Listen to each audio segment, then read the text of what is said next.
بسم اللہ الرحمن الرحیم الحمد للہ رب العالمین۔ میرے بھائیو دوستو، حدیث میں اللہ کے نبی صلی اللہ علیہ وسلم نے ارشاد فرمایا، جب کسی کے گھر کے پاس میں جاؤ تو اجازت لینے کے لیے گھر کے سامنے دروازے کے نہ کھڑے رہو، کیونکہ نگاہ پڑ جائے گی۔ کہ اس طریقے سے اللہ کے نبی صلی اللہ علیہ وسلم نے لوگوں سے اجازت لینے کی طریقہ بتایا۔ اجازت لو۔ اللہ کے نبی صلی اللہ علیہ وسلم جس گھر پر بھی جاتے، آپ 3 وقت میں آواز دیتے تھے اور بازو کھڑے دیتے۔ اللہ کے نبی صلی اللہ علیہ وسلم دروازے سے ہٹ کر کھڑے تھے۔ اللہ کے نبی صلی اللہ علیہ وسلم اللہ کے نبی صلی اللہ علیہ وسلم نے فرمایا کہ اجازت نہ ملے تو لوٹ جاؤ واپس۔ اللہ کے نبی صلی اللہ علیہ وسلم 3 وقت پکارتے تھے، اجازت نہ ملنے پر اللہ کے نبی صلی اللہ علیہ وسلم واپس لوٹ جاتے تھے۔ کس طریقے سے اللہ کے نبی صلی اللہ علیہ وسلم نے اس امت کو سکھایا، ایک ایک طریقہ بتایا، اور فرمایا کہ گھر کے اندر داخل ہو تو سلام کرو، گھر سے نکلے تو سلام کرو، اس سے شیطان کے فتنے سے محفوظ رہتے ہو۔ کسی بھی گھر پر چلے جاؤ، کسی کے چھوٹے ہو یا بڑے ہو، اندر آنے کی اجازت لینا چاہیے۔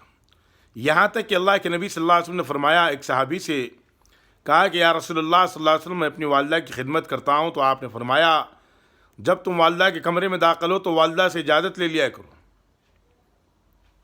فرمایا اللہ کے نبی صلی اللہ علیہ وسلم، میں والدہ کی خدمت کرتا ہوں۔ اللہ کے نبی صلی اللہ علیہ وسلم نے فرمایا کہ تم اپنی والدہ کو برہنہ دیکھ سکتے ہو، اسی لیے فرمایا کہ اجازت لے کر داخل ہو۔ گھر میں داخل ہو رہے ہیں تو بھی اجازت لو، خود کے گھر میں داخل ہو رہے ہیں تو آواز دے کر داخل ہو۔ سنت کے اندر بڑی طاقت رکھی اللہ پاک نے، اسی لیے سنت پر عمل کرنا چاہیے۔ دیکھنا چاہیے سنت کے اندر اللہ رب العزت نے کتنی بڑی طاقت رکھی، کتنی بڑی قوت رکھی۔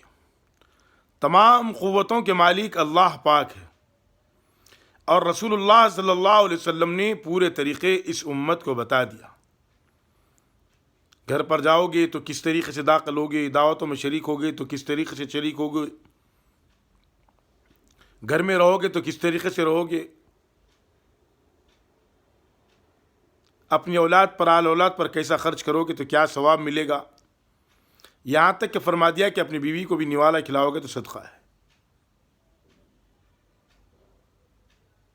جیسے کہ فرمایا ایک آدمی باہر کمانے کے لیے جا رہا تو وہ بھی اللہ کے راستے میں حلال کمائی کما رہا، تو وہ بھی اللہ کے راستے میں۔ ایک مرتبہ ایک صحابی جد و جہد کرتے تھے، کماتے تھے، دوسروں نے کہا کہ کاش یہ محنت دین میں لگتی۔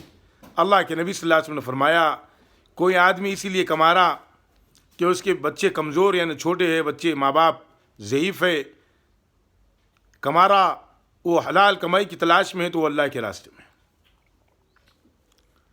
حلال کمائی میں ہے وہ اللہ کے راستے میں۔ حلال کمائی کمانے سے نہیں روکا گیا، لیکن لوگوں کو دھوکہ نہیں دینا ہے۔ گھر سے نکلنے سے، گھر میں داخل ہونے سے، تمام چیزیں اللہ کے نبی صلی اللہ علیہ وسلم نے اس امت کو سکھا دی، اس امت کو بتا دیا کس طریقے سے تم گھر میں داخل ہوگے۔ کسی کی اجازت نہ ملی تو لوٹ جاؤ۔ رشتہ دار کا گھر کیوں نہ ہونے دو، 3 وقت میں آواز دو۔ پڑوسی کیوں نہ ہونے دو، 3 وقت میں آواز دو، اور خود کے گھر میں آواز دے کر داخل ہو۔ ان سنتوں پر عمل کرنے سے اللہ رب العزت دین میں ترقی عطا فرماتے، ایمان میں ترقی عطا فرماتے، لوگوں کے اندر محبت بڑھتی ہے اگر سنتوں پر آدمی اپنی زندگی کو گزارے گا۔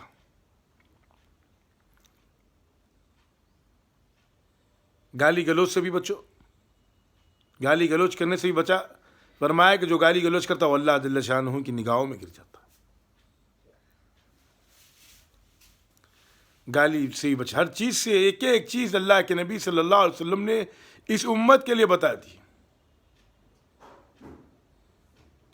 اس امت کے لیے بیان کر کر بتا دیا آپ صلی اللہ علیہ وسلم نے، عمل کر کر بتایا، بلکہ زندگی میں پورے چیزوں کو عمل کر کر اللہ کے نبی صلی اللہ علیہ وسلم نے بتایا تم اس طریقے سے عمل کرو گے تو زندگی تمہاری دنیا اور آخرت بنے گی۔ ایک ایک عمل کو اللہ کے نبی صلی اللہ علیہ وسلم نے کر کر دکھایا۔ سلام میں سب سے پہلے اللہ کے نبی کرتے تھے، چھوٹا ہو بڑا ہو، سلام کا طریقہ بھی بتایا گیا، سلام کس طریقے سے کرنا ہے، سلام کو خوب پھیلایا کرو، سلام کرنے سے زندگیوں میں امن آتا ہے۔ فرمایا جو گاڑی پہ جا رہا پیدل چل رہا آدمی اس کو سلام کرے، جو بیٹھا ہوا پیدل چل رہا آدمی بیٹھنے والے کو سلام کرے، ایک آدمی تو دو آدمی کو سلام کرے۔ یہ تمام طریقے بتا دیے گئے اس امت کو۔ حضرت صحابہ کرام رضی اللہ عنہ سے اللہ کے نبی صلی اللہ علیہ وسلم فرمایا کہ چوراہوں پر مت بیٹھا کرو۔ صحابہ نے فرمایا کہ یا رسول اللہ صلی اللہ علیہ وسلم ہم چوراہوں پر بیٹھ کر دین کے مسئلوں کو حل کرتے ہیں، بیٹھنے کے لیے تو وہیں کوئی جگہ تھی نہیں۔ اللہ کے نبی صلی اللہ علیہ وسلم نے فرمایا اگر تم چوراہوں پر بیٹھتے تو اس کا حق بھی ادا کرو۔ پوچھا کہ یا رسول اللہ صلی اللہ علیہ وسلم اس کا کیا حق ہے؟ آپ صلی اللہ علیہ وسلم نے فرمایا کہ کوئی راستہ پوچھے تو راستہ بتاؤ۔ ایک کسی کو راستہ بتانا بھی ایک نیک عمل ہے، نیک عمل میں داخل ہے۔ اسی لیے میرے بھائیو دوستو، اللہ کے ایک ایک حکم کو زندہ کریں، ایک ایک اللہ کے حکام کو زندہ کریں، جان جان کر۔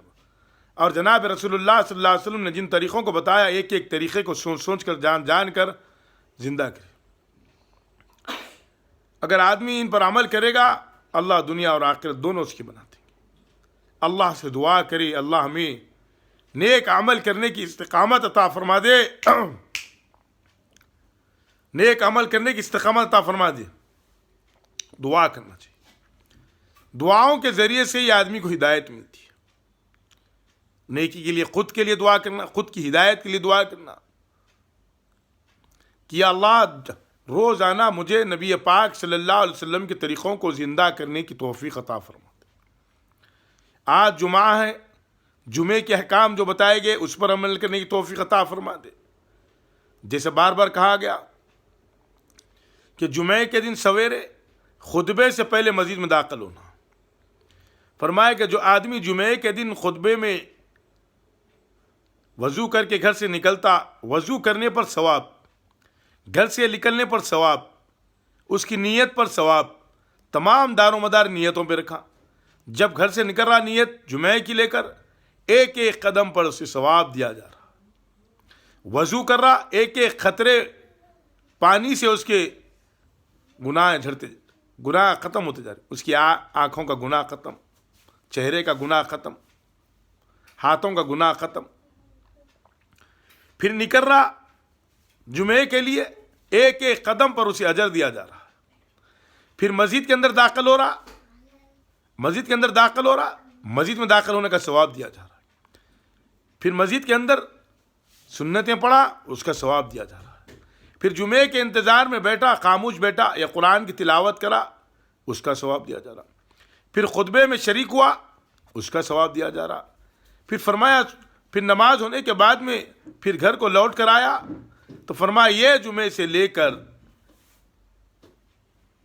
پچھلے جمعے تک کہ اللہ اس کی مغفرت فرما دیتے، ایک جمعے سے دوسرے جمعے تک اللہ اس کی مغفرت فرما دیتے۔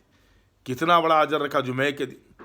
آج ہم جمعوں سے ناواقف ہو چکے، نماز کھڑے کے وقت آتی ہیں تو میرے بھائیو دوستو اپنے آپ میں گریبان میں ڈال کر سوچے کہ میں نماز کو اس وقت میں شریک ہوتا ہوں جب اقامت ہوتی ہے، اقامت ہوتی ہے۔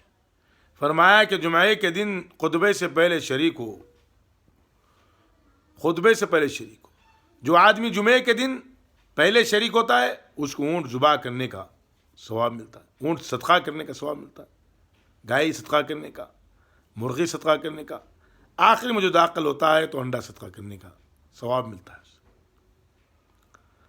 اس طریقے سے میرے بھائیوں کتنا بڑے اجر سے آج امت محروم ہو رہی ہے، جمعے کی اتنی فضیلیت اس سے محروم ہو رہی ہے۔ جمعے میں سویرے آ کے خطبے میں شریک ہونا اس سے محروم ہو رہی ہے۔